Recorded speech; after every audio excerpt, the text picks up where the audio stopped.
Hey, Redeeming Grace Church family and friends, Pastor Josh here with an update on Friday, June 20th of 2025.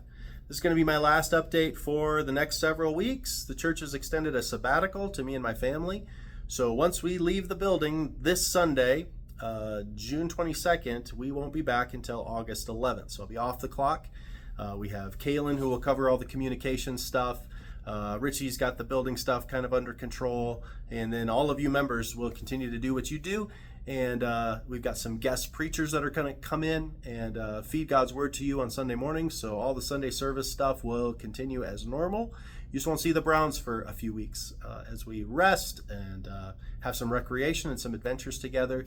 The first half of our sabbatical will just be family time. We've got some adventures planned. We'll go do some things, some really fun things to do, some fun things together. And then there'll be about a week there where Bree and I ditch the kids, and we are flying actually to Rome, Italy. We've got tickets for free to be able to go. There's a church plant that we support as a church there, and so we'll just go check out the new Pope, make sure he's doing okay, check out on this church plant that's trying to convert people from the Pope to Christ, and then just see the sights and enjoy some time, just the two of us together. And then after that, there'll be a few days here at home, and then I'm going to go up to Alaska to visit Stephen Matlock, one of our supported missionaries up in Alaska, who serves at a camp up there. They let pastors stay for free, so I'm going to come check out his ministry, and then just have some private retreat where I think about the future of the church, family, commune with God, do whatever it is you do in the mountains of Alaska, go fishing, hiking, run from bears, whatever the Lord puts in front of me.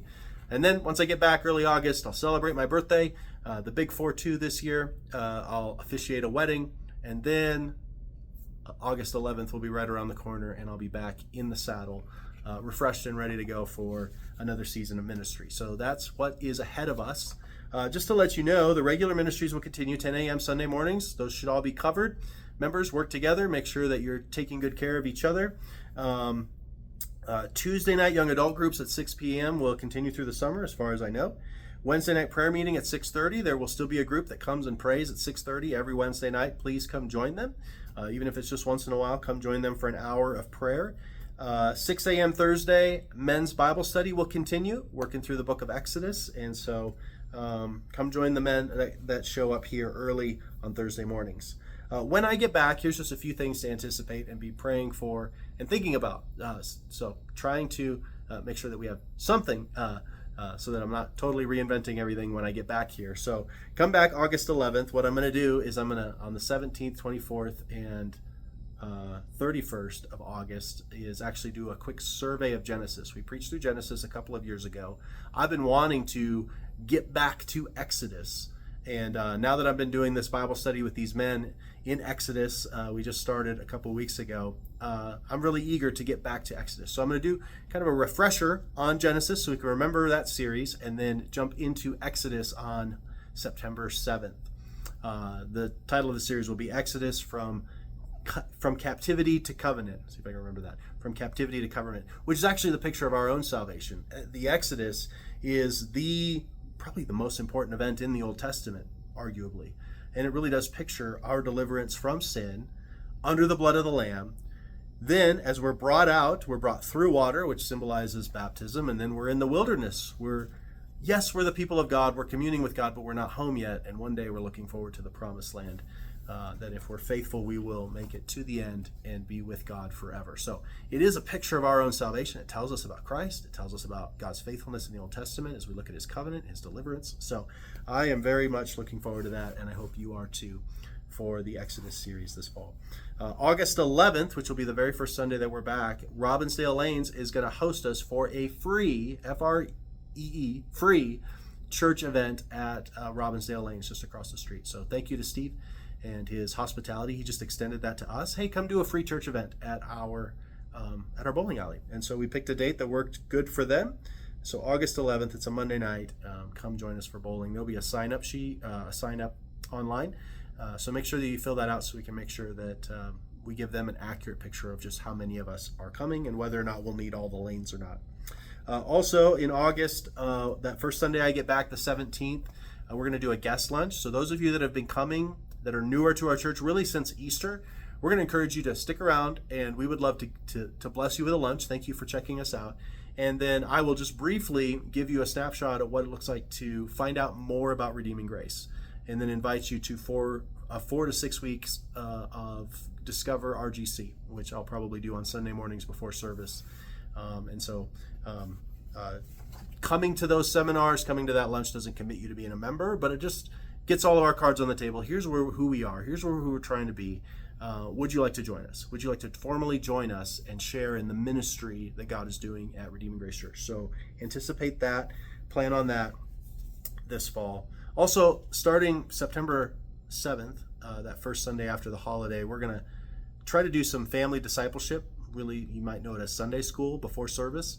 And I would like you to be involved. Part of the reason why my sermons just keep getting longer and longer is I feel the pressure of knowing that there just is not a lot of instruction in a lot of our Christian life. We're bombarded with all these kinds of messages. Even Christian messages are so confusing and they contradict each other. And so as a pastor, I feel an obligation to do whatever I can to feed the sheep that God has placed under my charge as much as I can to make sure that they're well nourished. And because for many of you that only happens during the worship service, there's just a temptation to try to cram a lot of things in there. And I just know that there's so much that's missing in our discipleship. So I'm asking you to consider coming this fall an hour early. This is the most considerate time. We've tried to think about Sunday nights, Wednesday nights. Are there other times to do this?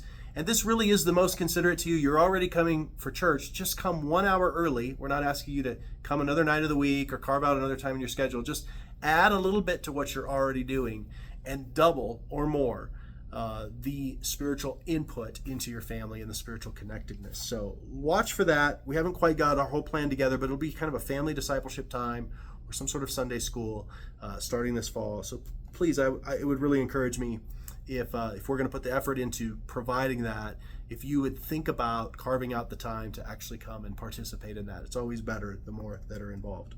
Some other things that are coming up this fall is that we're going to start an in-home small group. My family's thinking about that. We love having people in our home, and we've missed hosting a small group, so plan on that happening and consider that probably Monday nights, perhaps.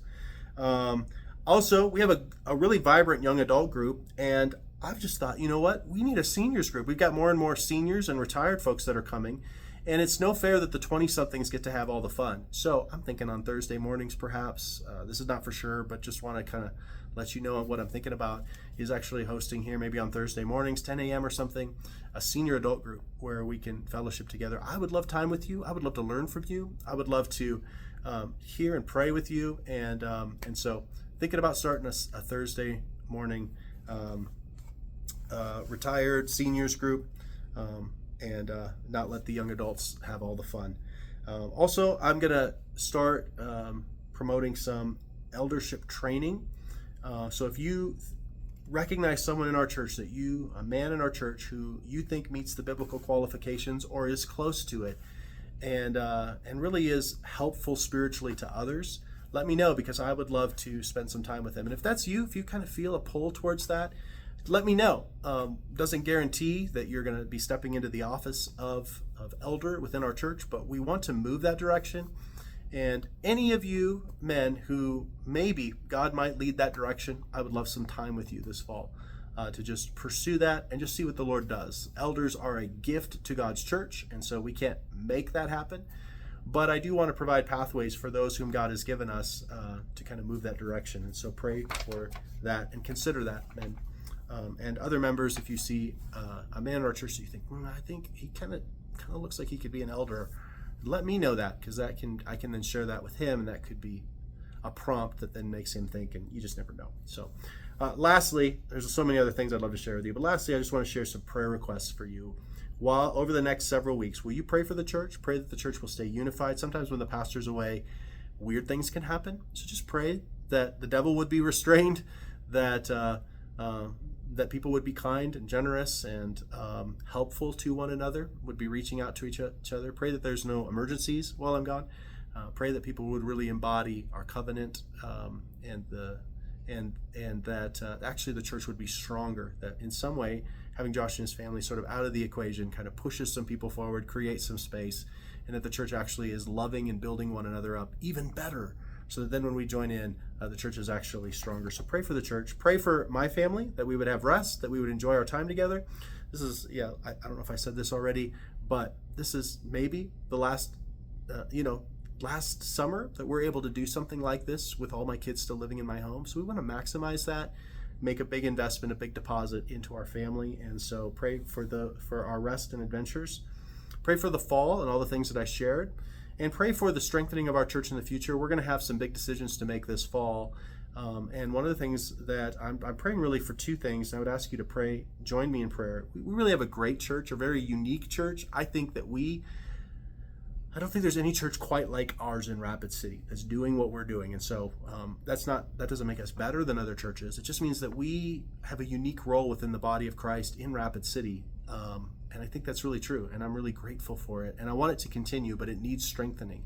So again, two things that I'm praying for is, one, that God would lay it on the heart of someone, middle-aged, maybe upper middle-aged, 50s, that would move and join our church, and to help strengthen it, to an elder caliber person who loves mentoring, would love to mentor a bunch of these 20-somethings, and would join me in shepherding. I do a lot of shepherding by myself, and I'm not good at everything. So someone with additional gifting, different experiences that can help me grow, that can point out flaws and blind spots in my own leadership to help round that out so the church is more healthy, and just adds more bandwidth to raising up all of these young people that are in our church. I just can't do it all on my own. And so it feels like kind of an elder caliber, someone in their 50s or whatever, that ministry exporting family, that God would draw their heart to the mission that we're doing and see the opportunities and just come and add that strength. I think that would be just a load-bearing family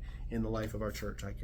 So pray for that. That feels like a missing element to our church. And then also just pray that we would find $8,000 to $10,000 extra dollars every year or every month. I know that's a lot. Everybody needs that. But in order for us to stay in this building, and I already took a 25% pay cut last year for this year, I don't know if that's really sustainable. And so we're not meeting the budget where we're at. The Lord is providing, but we're going to have some difficult decisions to make in 2026 if we don't see a bit of a bump. So pray that God would increase our shepherding by bringing just a really solid ministry-minded, mentoring, shepherding kind of family into our church, and that God would show us how we could support the ministries that we're doing going into 2026. And so pray for those things in this through the rest of 2025. All right, I love you. Thanks for watching this long video. You can watch it in sections. You can watch it over and over again. If you're just missing these over the next several weeks, you can just keep watching it. I'm sure there's new things you'll learn each time. But I love you. Thank you for those of you that are a part of this church, for helping make it possible for me and my family to go do this. We consider it such a privilege, and we're so grateful that you've extended this generous gift to us, and we seek to honor that and utilize it. And thank you for loving me as a person more than just what I can do as a pastor. That means a lot to me and my family. And then those of you that support us, just keep praying for us. Pray that the Lord would strengthen us. God's doing really cool stuff here. There's so many opportunities. We just need more of His strength. That's always been true, but we feel it even more in very particular ways. So I love you. Thank you so much, and I'll see you in a few weeks. Bye.